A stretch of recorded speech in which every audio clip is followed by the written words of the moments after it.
Hello everybody, welcome back to Fanblade. It's day 4. While you were sleeping, I was putting more finish on here, and I had a little bit of an issue with overnight. You know, if it's cold and it's very still, you get formaldehyde residue settling on something that you've applied super glue to. That's that white. That's the white stuff that you sometimes get with CA glue. Got some of that in the grain. Tried to sand it out, made it worse. So that's kind of interesting to note that can happen. However, I also had to fill the knot holes with epoxy, and we're miles away from the final finish on this anyway, so I'm not the slightest bit worried about that. What I am worried about, though, is getting the neck done in time. Here is the neck in its current state, and here is a short list of things that I need to do to the neck. I need to declamp, square the edges, mark the fret positions, cut the pilot grooves, cut the initial slots, mark out the headstock, drill the headstock, cut the profile of the entire shape of the thing, radius, carve, sand, seal, cut the frets, prep the frets, reslot the fingerboard, install the frets, file the edges, mask, mark and level, remark and crown, polish the frets, and then put side dot markers in. I will actually put side dot markers in there. I will also have to take the time to fill the fret ends. There's just so much to do, and I've got 6 days in which to get this neck finished and get it on the guitar. The thing that's worrying me about that is that when you are making a neck, you actually need time to let the wood adjust. Every single time you cut into a piece of wood, you are exposing new wood to atmospheric conditions, heat and moisture, and the wood can adjust. Also, every time you cut a piece of wood, you might be releasing tensions within the wood, and that may want to cause it to twist and bend.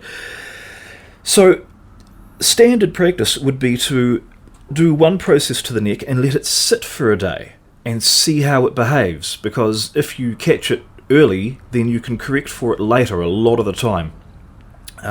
But I'm going to try and go through a ton of these things, or as much as I can, in about 2.5 days. And I'm not expecting it to twist. It's all very straight grain, it's all very stable timber, but you never know.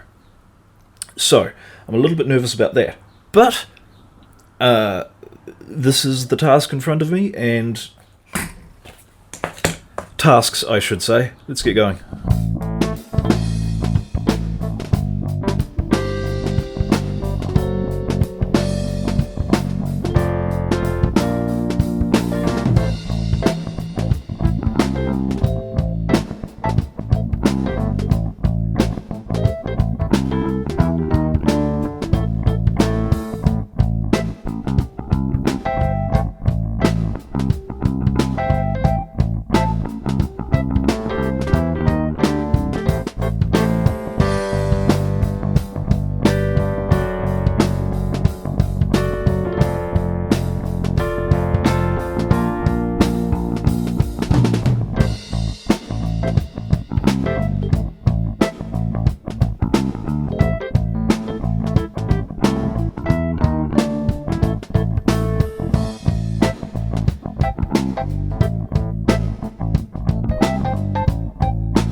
Okay, we've got slots marked.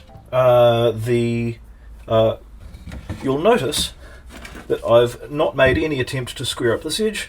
I only need one square edge at the front, and that is so that I can get the square and have it go perfectly straight, and all the slots wind up perfectly parallel. I would have preferred, if I'd thought about it, to actually have that edge be the one that's parallel and perfectly straight, because then it makes it a whole lot easier to hold onto the square and cut like that, as opposed to going sort of sideways and backwards and whatever. Anyway, we're getting there,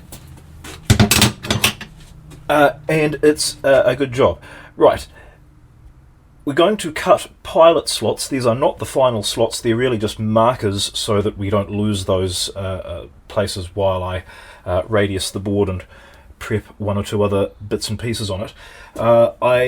For this I use a razor saw. It's a Craft Tools Tamiya, I'm probably pronouncing that horribly incorrectly, Tamiya Craft Tools thin blade craft saw. Very, very good. This blade, however, is absolutely stuffed.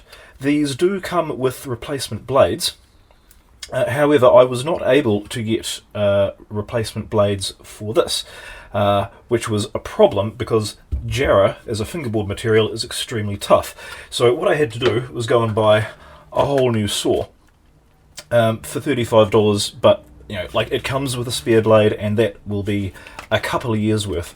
So if anybody wants an old craft saw with a stuffed blade, then send me a message through Facebook, and yeah, I'll send it out to you. Happy New Year.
Okay, I need to do a little bit of a redesign. I had originally intended 22 frets, but the truss rods that I'm using, just a little bit too long, because this is of course Gibson scale length, and that's right where the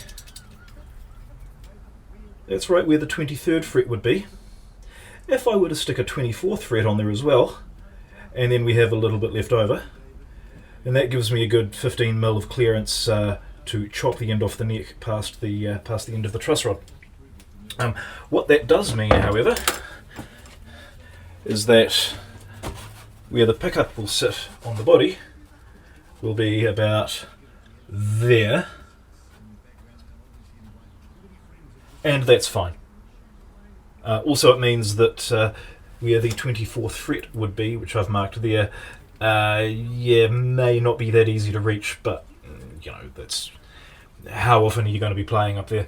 If it's me, not very often, I can tell you that much. So we're going to just very carefully re-measure and stick in another couple of frets. That would be good, yeah.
Right, looks like it's turning into a guitar, which is actually exactly what we planned, so this is good.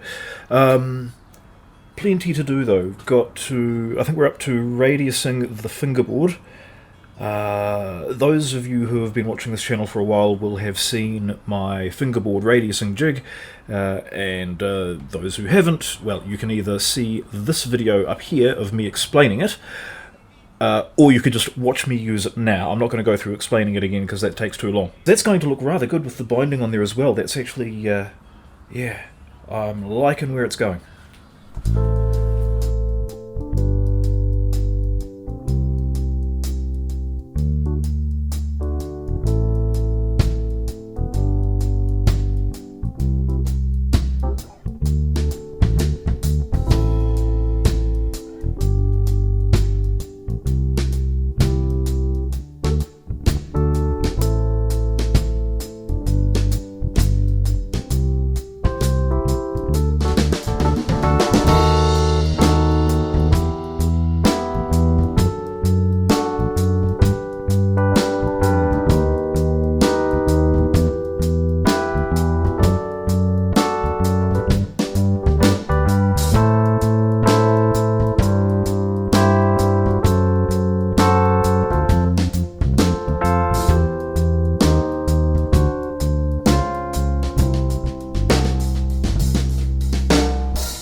Right, that is radiused to 14 inches and it is sanded out to 1200 grit. It is very, very nice.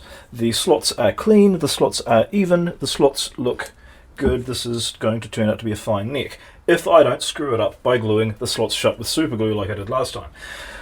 So why am I putting super glue on it? Well, I've got to seal it with something. What I'm going to do here, rather than risk any flowing into the slots, I'm going to dab it on the cloth first and then wipe it in.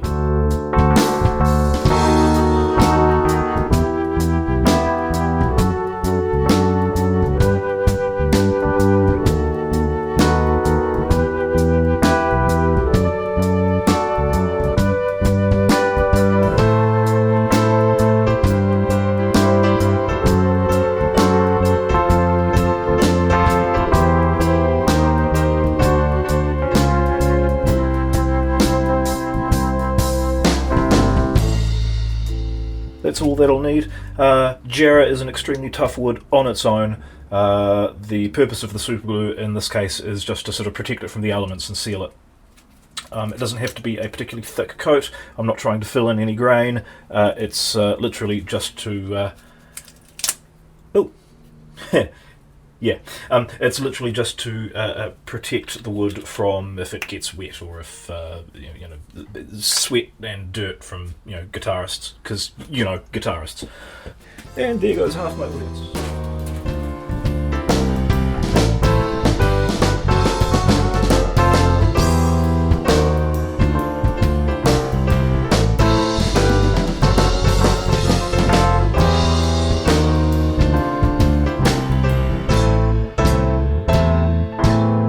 Okay, that is dead straight up the sides, and it's nicely sealed. The headstock is currently sitting at about 15.5mm. We really want it to be about 14. That's fine. We've got some a little bit to play with for when we actually shape the rest of the neck, hopefully tomorrow. In the meantime, while you weren't looking, I've resanded and refinished this. It's a little bit darker than it was, but all of the epoxy that needed to go in is in, and it's all looking quite good. Now, to prevent the accident that I had last night, I have a fan preventing any residues from settling on the instrument. It's just taking them all away, and I will leave that running all night if I have to. So we don't have that situation again, and tomorrow I can actually put the binding on. I want to just run a round over bit with the router around the edges and tidy up one or two little bits. But on the whole, I might put a belly carve in there. Haven't decided yet. On the whole, I'm not going to do too much to the back of it, because there's enough to do to the front of it to get that right. And then there's plenty to do to the neck. So tomorrow, the plan is sand this, clean it, bind it, then I will carve this neck, and we'll be one step closer to having a finished guitar. So, thank you very much for watching, thank you very much for subscribing, and I'll see you tomorrow.